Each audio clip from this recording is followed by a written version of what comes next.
Assalamualaikum warahmatullahi wabarakatuh. Selamat pagi, selamat siang, selamat sore, dan selamat malam bagi yang menonton video ini. Saya akan menjelaskan hasil laporan dakwah pemberdayaan yang telah saya lakukan selama 1 bulan kemarin.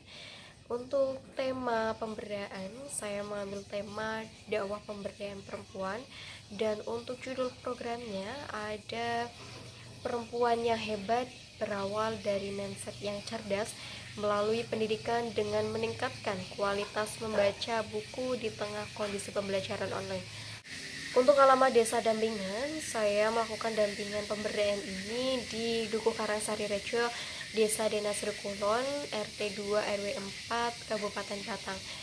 Dan pemberdayaan ini saya lakukan secara perseorangan dengan fokus dampingan yaitu untuk meningkatkan kualitas membaca di tengah kondisi pembelajaran online dengan merubah mindset bahwa perempuan hebat berawal dari mindset yang cerdas.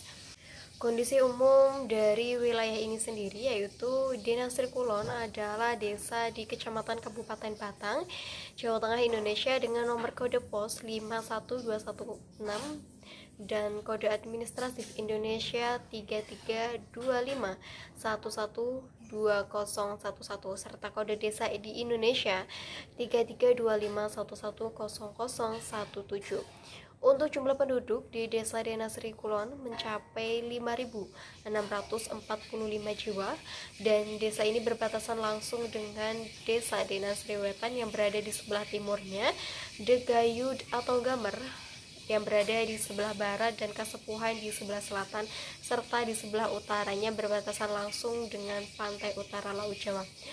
Luas tanah persawahan di Desa Dena Sri Kulon menurut jenis pengairan di Kecamatan Batang secara teknik mencapai kurang lebih 156,29 hektar. Untuk jumlah orang pemberdayaan ini, di awal kita melakukan pemberdayaan kurang lebih bersama dengan 10 orang, namun yang aktif sampai dengan akhir pemberdayaan ini hanya tersisa 4 orang dari 3 orang siswa SMP dan 1 orang siswa SD. Untuk kondisi secara khusus masyarakat di Desa Dena Sri Kulon sendiri ialah masyarakat pedesaan yang masih akrab dengan lingkungan persawahan, ladang, dan perkebunan dengan kondisi yang relatif tertinggal secara ekonomi, sosial, dan terkhusus dalam hal pendidikan, kultural jika dibandingkan dengan kelompok masyarakat lainnya. Untuk mayoritas masyarakatnya bekerja sebagai petani, pedagang, dan pembatik harian. Hal demikian ditandai dengan keterbelakangan sosial budaya, pola pikir yang masih lugu, dan rendahnya sumber daya manusia serta kapasitas berorganisasi. Karenanya mereka akan dengan mudah menerima sesuatu yang baru. Dengan contoh saja perkembangan gadget atau smartphone dan juga internet. Perkembangan teknologi dan akibat globalisasi telah menggerus cara berpikir masyarakat terhadap pendidikan dan literasi.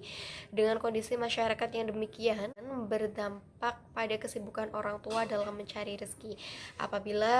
Apalagi semenjak adanya peraturan untuk sekolah daring akibat pandemi. Untuk memenuhi kebutuhan sekolah online, orang tua di desa ini terkadang dengan mudah menuruti apa yang menjadi kebutuhan anaknya, hingga terkadang lupa untuk memantau setiap perkembangan dan aktivitas dari anak-anaknya itu. Nah, selain itu, pada kondisi yang sebenarnya, orang tua di desa ini menyadari dan menganggap bahwa perempuan yang menempuh pendidikan itu adalah satu hal yang luar biasa.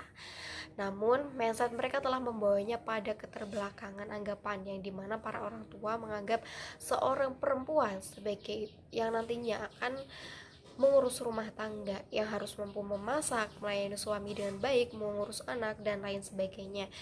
Jadi lebih ke pekerjaan sehari-harinya.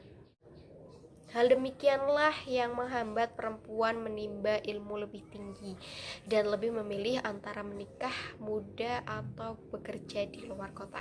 Padahal pada kenyataannya perempuan itu sangat penting dalam kehidupan masa depannya, baik peranan dalam kehidupan maupun peranan dalam luar lingkungan keluarganya. Nah, alasan penentuan tema dan lokasi dampingan ini adalah karena melihat kualitas. Yang pertama adalah kualitas pendidikan dan kualitas pemahaman literasi yang dimilikinya. Selain itu, dengan melihat kemampuan manajemen penggunaan smartphone di desa ini sendiri, yang dimana masih tergolong cukup rendah. Dengan perkembangan teknologi yang semakin menguasai dunia, menjadikan pemuda bangsa semakin menghilangkan budaya literasinya, pola pikir yang masih kuno dan tersekat oleh budaya serta tradisi dan tuntutan kehidupan.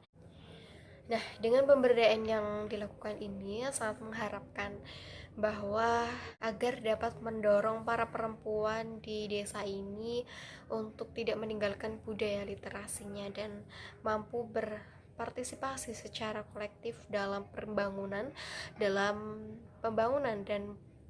dan terlibat secara langsung melalui pencerahan, penyadaran, pengorganisasian kolektif, serta dapat mengatur dan menguasai keterampilan agar mampu menjadi partisipan yang kritis dan efektif.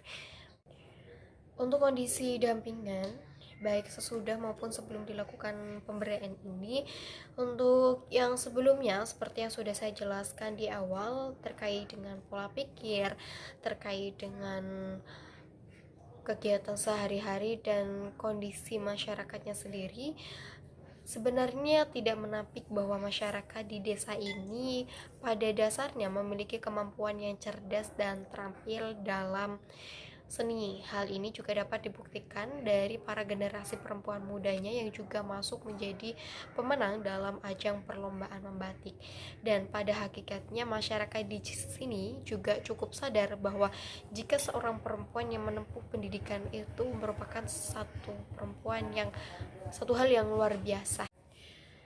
Dan setelah adanya dampingan yang dilakukan ini, meski belum sepenuhnya dapat merubah pola pikir dan kehidupan mereka, namun cukup membantu mereka untuk lebih dekat dengan literasi, dengan budaya-budaya pendidikan, dan tentunya mereka mampu manajemen kegiatan mereka dalam membentuk para generasi perempuan hebat dengan mindset yang cerdas.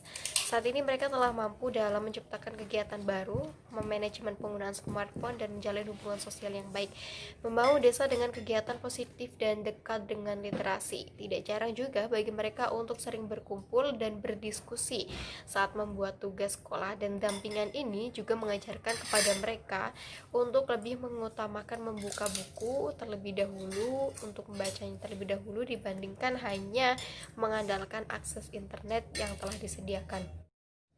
Untuk kendala dalam dampingan ini sebenarnya tidak bisa disebutkan secara spesifik, hanya saja dalam menentukan waktu yang cocok untuk kita bertemu antara pendamping dengan subjek target dampingannya itu sendiri.